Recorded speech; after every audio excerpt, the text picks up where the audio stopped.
చాలా మంది 2-3 సినిమాల్లో డైరెక్టర్స్ వచ్చారు, చూసారు, వద్దన్నారు. ఒక డైరెక్టర్ అయితే నేను మా అన్నయ్యని తీసుకెళ్ళానండి. ఏదో సినిమా ఆడిషన్‌కి వెళ్తున్నానంటే నాన్నగారు అన్నారు, "వాడు కొంచెం మాట్లాడలేడు రాజేష్, నువ్వు తోడుగెళ్ళు" అని. అప్పుడే బాంబే నుంచి ఫ్రెష్‌గా దిగొచ్చాం. దిగొస్తే ఒక డైరెక్టర్, నేను అడగొంట నేమ్ ఏంటండి, వెళ్తే బాగానే ఉన్నావు కదా, అదే మీ అన్నయ్య బాగున్నాడు కదా, యాక్టర్‌గా బాగుంటాడు, నీకెందుకు సినిమా ఇద్దరికి, నువ్వు బాగానే, మా నాన్నగారు బాగా సంపాదిస్తున్నారు కదా, అమెరికా వెళ్ళిపోయి అక్కడ సెటిల్ అయిపో, చదువుకుని అక్కడ సెటిల్ అయిపోయింది. నా కోపం, ఈయన ఏంటి నన్ను సెటిల్ అయిపోమంటాడా అని నేను మనసులో అనుకున్నాను. ఆ డైరెక్టర్ సినిమా చేయాలనుకున్నాను, తర్వాత చేశా. ఎవరైనా డైరెక్టర్ కృష్ణవంశీ గారు డేంజర్ సినిమా చేశాను. మల్లెపువ్వు అనే ఒక సినిమా కోసం ఆడిషన్కి వెళ్ళినప్పుడు రాజేష్ తోటి వెళ్ళాను. పాపం జెన్యూన్ గా ఆయన కూడా కన్సర్న్ కదండి, అక్కడ పాపం నన్ను ఇబ్బంది పెట్టాలనో లేకపోతే నన్ను ఎంత అనాలని కదా.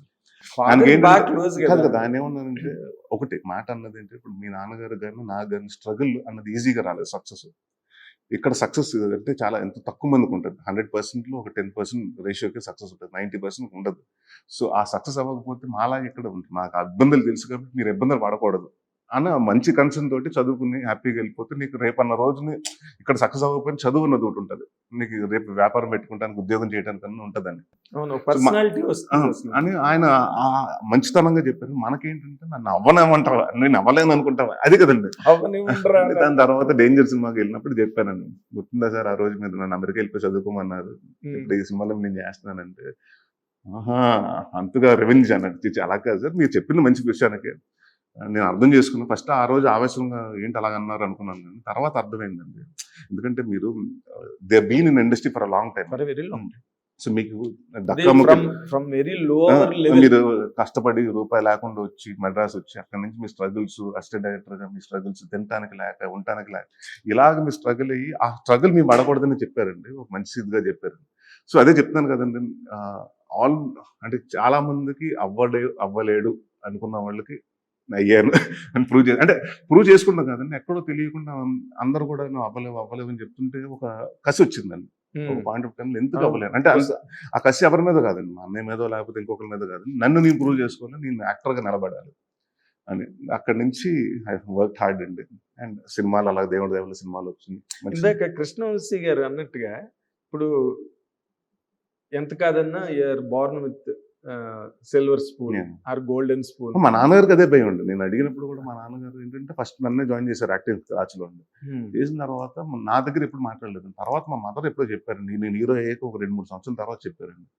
అంటే ఏంటండి అంటే, లేదే ఆడు ఇప్పటికే ఆడు బాలేడు ఇన్ఫీరియర్ ఫీల్ అవుతున్నాడు. సో ఇప్పుడు మనం ఆడిని ఎంకరేజ్ చేయలేదు అనుకో, వాడికి అది మైండ్ లో పడిపోతుంది, చూద్దాం అంటే ఎలాగవుతుంది చూద్దాం. 1-2 ఫిల్మ్స్ వర్కౌట్ అవ్వకపోతే ఆడికి అర్థం అవుతుందేమో, let him try. So is also not confident గా లేదండి ఆయన కూడా. దాని తర్వాత అల్లరి సినిమా చూడటం, ఆయన ఆ రోజు వచ్చిన తర్వాత మా మదర్ చెప్పారంట, నేనేదో ఏదో ఆవేశంగా ఏదో యాక్టర్ అయిపోదాం అది ఇది అనుకున్నాను, కానీ నిజంగా విషయం ఉంది. క్లైమాక్స్ సీక్వెన్స్ చూసి క్లైమాక్స్ లో ఏడిపించాడు ఆయన. ఇంకా అక్కడి నుంచి మళ్ళీ మా కాంబినేషన్ ఎంకరేజ్మెంట్ కూడా దొరికింది. అవునండి. అంటే ఫాదర్కి ఏం భయం ఏంటంటే, రవి గారికి ఏం చెప్పాడు తెలిసింది, మా ఫాదర్ గారు అల్లరి సినిమా చేస్తున్నప్పుడు నేను నా కండిషన్ ఏంటంటే, నేను ఈవి వచ్చిన గారు అబ్బాయిని తెలియకూడదు. ఎందుకంటే రాజేష్ అక్కడ అలా ఈవి గారు అబ్బాయిలా లాంచ్ అవుతున్నాడు. నేను అసలు ఎవరికి ఇండస్ట్రీకి పోగానే అంటే ఆడియన్స్కి ఎవరికి నేను కొత్త అబ్బాయిలాగే లాంచ్ అవ్వాలి, నేను మా ఫాదర్తో లాంచ్ అవ్వకూడదని ఫస్ట్ నుంచి పెట్టుకున్నాను. అండ్ రవి గారు వచ్చి అల్లరి, మన చలపతిరావు గారు రవి గారు నాన్నగారు మంచి ఫ్రెండ్స్ అండి. అండ్ రవి గారు అమెరికాలో ఉంటే నాన్నగారికి తీసుకొచ్చి మావిడాకులు సినిమాలో ఆయన విలన్ గా బాగుంటాం, రవి విలన్ రోల్స్ కి చేస్తే బాగుంటుంది, ఆయన యాక్టర్ గా చేసిన రవి గారు. అక్కడ నుంచి ఫ్లయింగ్ ఫ్రాక్స్ అని ఒక కంపెనీ ఉండేదండి, యాడ్ ఏజెన్సీ. నేను రవి గారు బాగా క్లోజ్ గా ఉండేవాళ్ళు. మా నాన్నగారు అల్లరి సినిమా తర్వాత స్టార్ట్ అయిన తర్వాత, నా అంకుల్ నేను నరేష్తో సినిమా చేసుకుంటానని ఇంటికి వెళ్ళి చెప్తే, ఎందుకు వాడితోటి కొత్తోడితోటి ఎందుకు, ఎవరినో కొంచెం తెలిసిన ఫేస్ తోటి వెళ్ళు, నువ్వు కొత్తోడు అందరూ కొత్త వాళ్ళు అయితే ఇబ్బంది పడిపోతారు, రేపు సినిమాకి ఏదైనా తేడా వస్తే నీ కెరీర్ పోతుంది. సో అక్కడ ఈ వాజ్ కన్సర్న్ అబౌట్ రవి గారు, not about me.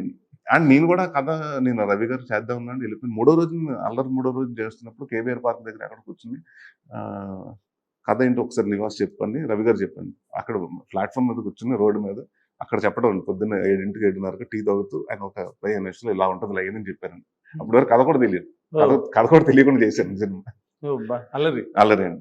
And that ఆ సినిమా తోటి నా పేరు అల్లరి రవి గారు, అందరింటి పేరు అల్లరి అయిపోయింది. అల్లరి సుభాష్ని గారు, అల్లరి నివాస్, ఆ సినిమాలు చేసిన ప్రతి ఒక్కళ్ళు ఇవాళ మేము నా ఫోన్ చేసి నేను రవి అంటే ఎవరు గుర్తుపెట్టండి, అల్లరి రవి అని చెప్తే ఆయన గుర్తుపడతారు, నేను నరేష్ అంటే ఎవరు గుర్తుపెట్టాను, అల్లరి నరేష్ అంటే గుర్తుపెట్టాను.